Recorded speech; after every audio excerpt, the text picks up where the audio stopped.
Cameron, where are we headed? Jiminy Crickets! Jiminy Crickets! Woo! Woo!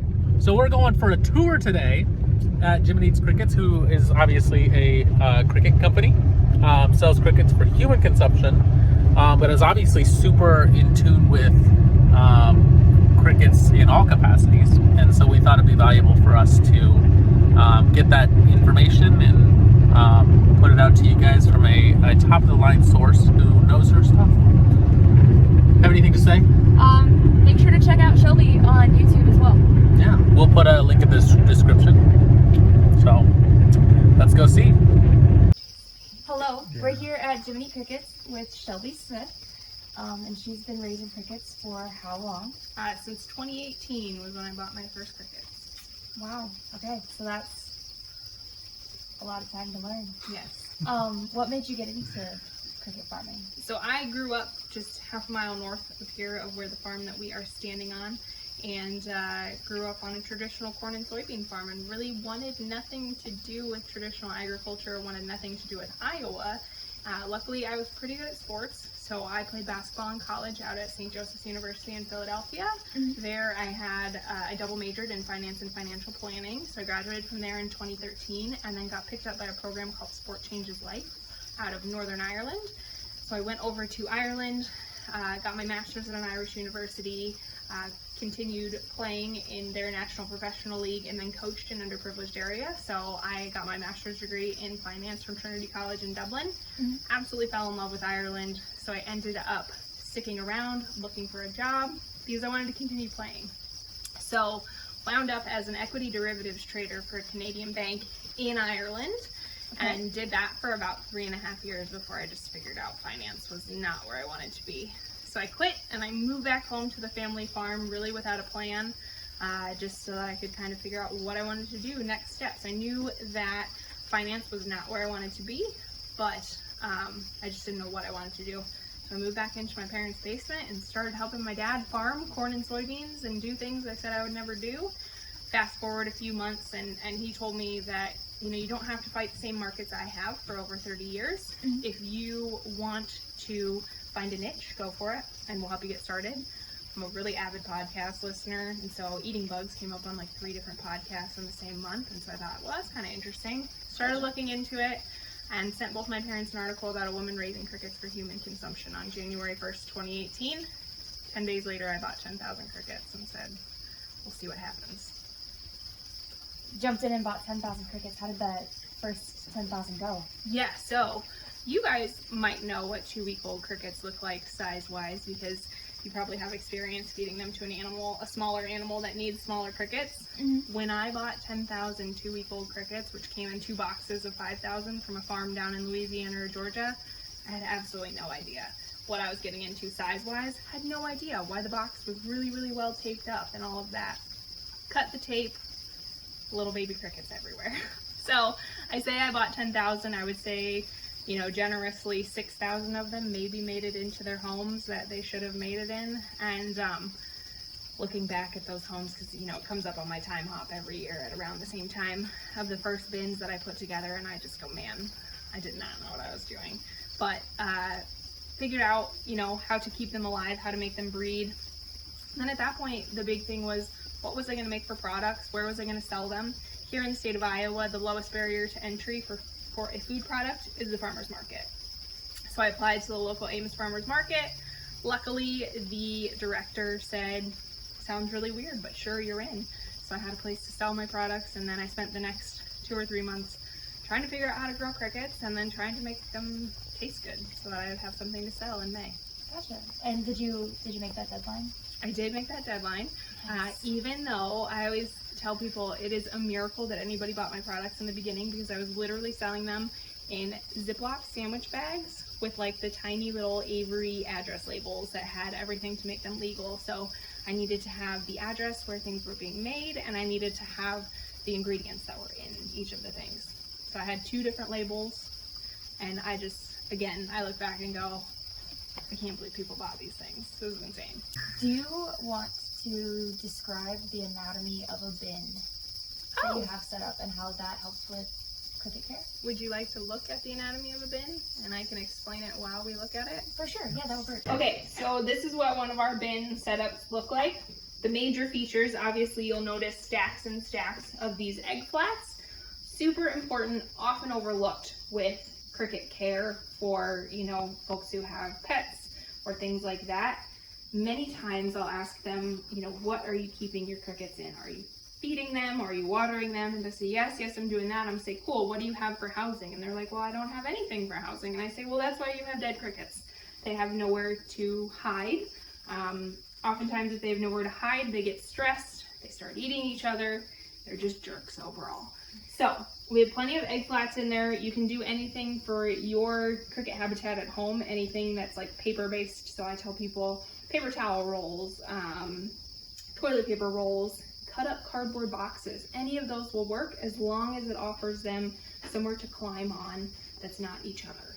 So that's what the egg flats are for. And then these two paper plates will be filled with feed. So we feed them from BioForge Labs. We have an insect diet with meat. You'll notice this plastic tray right here. This is actually what we set our waterer on. So we use just a traditional chicken waterer, but around the base, we put a layer of pebbles so that they have plenty of footholds and they don't get overwhelmed in their spirit holes and drown. And then, so that's the only other thing that's missing. And then in with the baby crickets, which are called pinheads, we slice up celery. And we put celery in the bin as well so that they have an extra source of water along with the food that they have.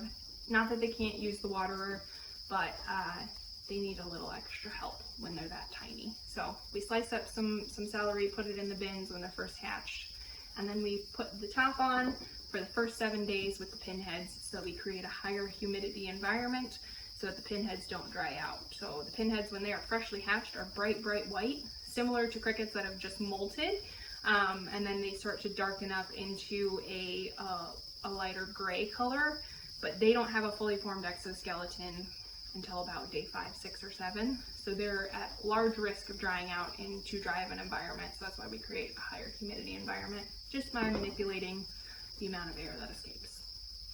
That's the anatomy of a bin. Are there any benefits to having the egg flats vertically instead of horizontally? So the reason that we do the egg flats vertically is so that you have a little bit more air exchange. You do them horizontally and there's no way for the air to escape. Also, structurally, the way these are, that allows us to stack things on the egg flats so that we can have the benefits of the increased surface area of the actual egg flats and still be able to utilize them as like a stable level surface to put things like water on. Shelby, what advice do you have for people who are looking to get into alternative farming? Yeah, good question. I always tell people, I think there's this big temptation in like startup culture and all of that to scale really quickly, to go out and raise a whole bunch of funds and then just go for it because people think, you know, we have to be first to market, somebody else is going to steal this idea, blah, blah, blah, blah, blah. I would actually really encourage people to start smaller. Dip your toe in it, particularly with cricket farming. You know, I've had over the years, as I've grown, as my followings have grown, as I've gotten more, you know, publicity and things like that, I've had a lot more people approach me and be like, I really want to do what you do. Like, how do I get into this? And I always say, start small. Start with a tub or 2 of crickets and see if you even like doing it. Like, do you like being around bugs all the time? Do you like, you know, working in a hot and sweaty atmosphere all year round? Like, it's unavoidable. There's certain things that I think people in their head are like, yeah, this is gonna be great. But when it comes down to the actual practice of it, you know, that's one thing. I'm sure you guys can relate to it. Everybody thinks, yeah, I want these animals, like I want all of it. It's a 24/7, 365 job. It doesn't matter if there is a holiday coming up. Like, if you have a sick animal, or if we have animals that, like, it's time to harvest them on Christmas Day, like, we're harvesting on Christmas Day. It doesn't matter, because we can't, the animals don't wait. So I would just encourage people to start smaller than they necessarily want to in the beginning, or then maybe necessarily make sense from a profitability standpoint. Like, don't chase that right away. See if you like it. See if it can be done. Obviously with crickets here, you know, it's 45 days from hatch to fully grown. So my trial period can be quite small. It's 6 weeks. Now, if you're planting some sort of like specialty crop, like let's say, I don't know, aronia berries or hemp or things like that, you can't always do that on such a short timeline and really see if you like it or not. But there's always ways to do it on a smaller scale where you're just not completely losing your butt because you decided this is a great idea, I'm jumping whole hog in with no guidance. That would be my main recommendation. Okay. Is there any other things that you wish you had known before you got started? In cricket farming, the list is very long and distinguished, I think, of things that I wish that I knew. But, you know, that's been part of the process, and that I think that's helped me, I hate to say create content, but it has been great for creating content and having an endless supply of content to put on my YouTube channel of teaching people, you know, how to raise crickets at any scale, really, is all of the mistakes I've made. I've come across them. I can help people. What I like to say with my YouTube channel is that I wanted to create something that I wish I would have had when I started. So I wish I could go back and have my own YouTube channel that, you know, had all of this information that I'm sharing with people for free. But in some ways, yes, I wish there were things that I knew, but I know that the process I went through to learn them, it had to be that way in order to get where I am. So, no regrets. I like that answer. Do you see consumption of insects becoming more mainstream as population continues to grow, the human population? So, you'll see this in some of my competitors' marketing, and it's one of the things that I'm fairly loud about I do not want people to misconstrue, like, eating bugs is not going to save the world, full stop. Do I think that it has a place in a diverse protein source option food system? Absolutely. But if our problems were as simple as, like, here, eat these bugs and, like, everything will be solved, in terms of, like, world hunger and all of that, no. Like, truthfully, as a planet right now, we don't have a calorie production problem. We have a distribution issue. So, like, we here in America produce way more calories than any of us need, which is, you know, why certain health markers are the way they are through the whole population.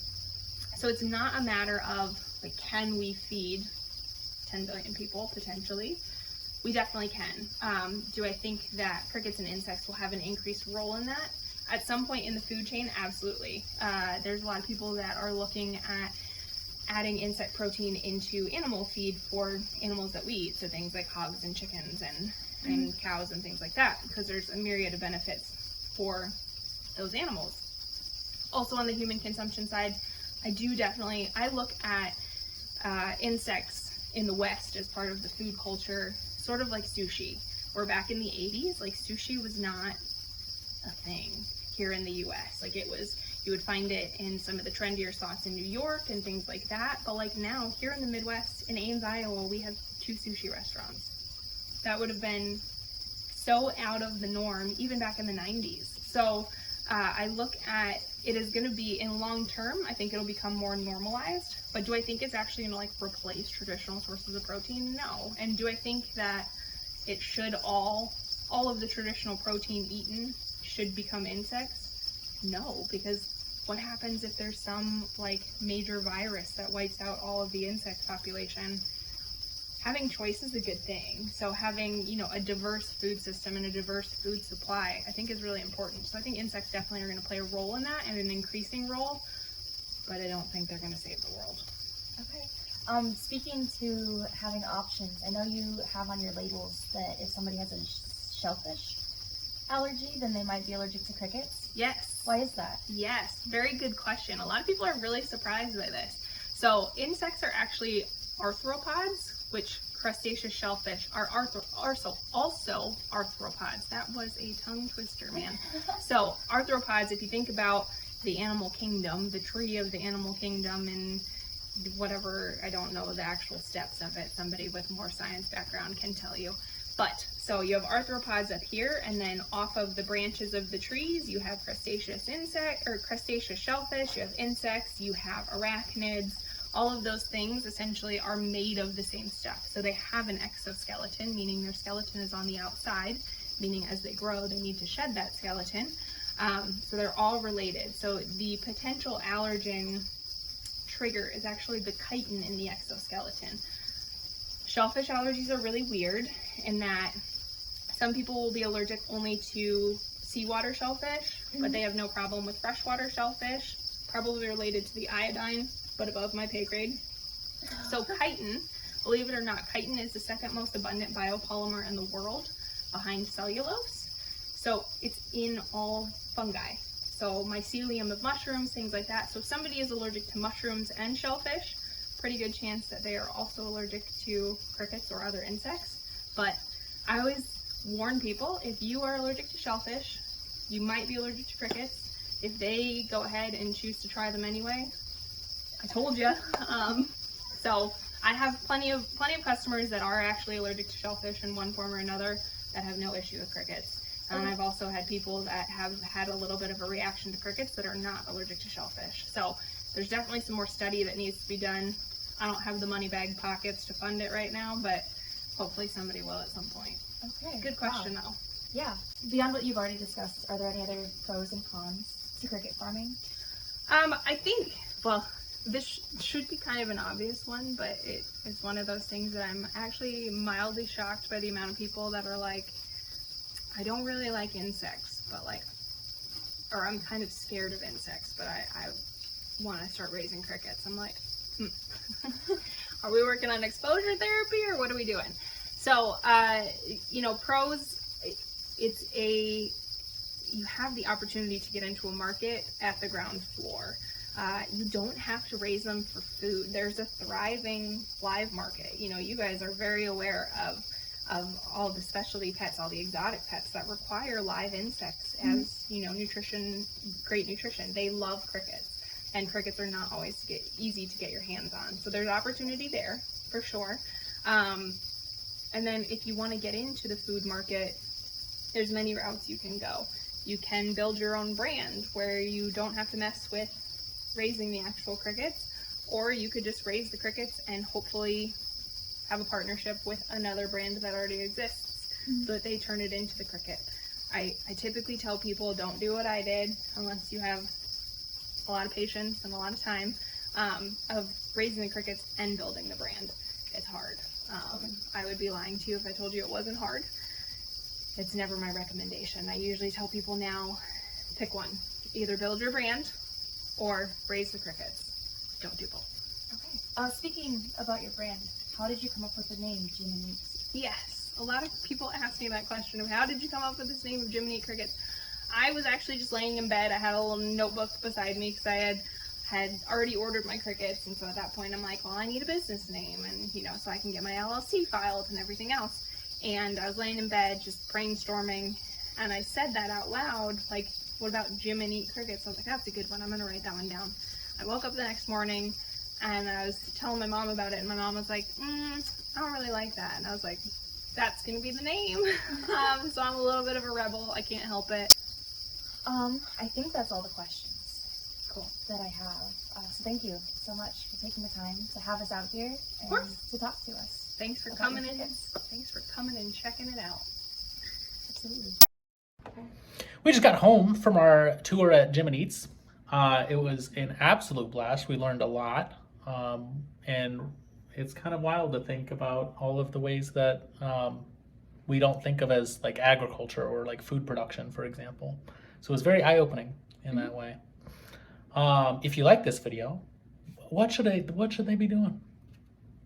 You should be liking and subscribing and checking out Shelby's YouTube channel, which is also going to be linked in the description. Consider buying some crickets to try eating them yourself. A personal fan of the smoky barbecue. I have a bag in the car right now. On long road trips, it's like eating sunflower seeds. Yeah. But you don't have to spit out the shell. This is true. It's better than sunflower seeds, and it's better for you. I think. I'm not a doctor. Don't Definitely trust higher me on protein. that. Yeah, that's true. Yeah. That was a rant and a half actually. But if you want to see more videos like this, let us know in the comment section. Check out her. She has a TikTok and a YouTube. I don't know if she has any other social. Oh, and a Facebook. So check it out. If you like what we do, check out our other things. Check out our website. Check out all the other things. They'll all be down in the description. You hear this every single video. So we look forward to seeing you in the future. Thanks for watching.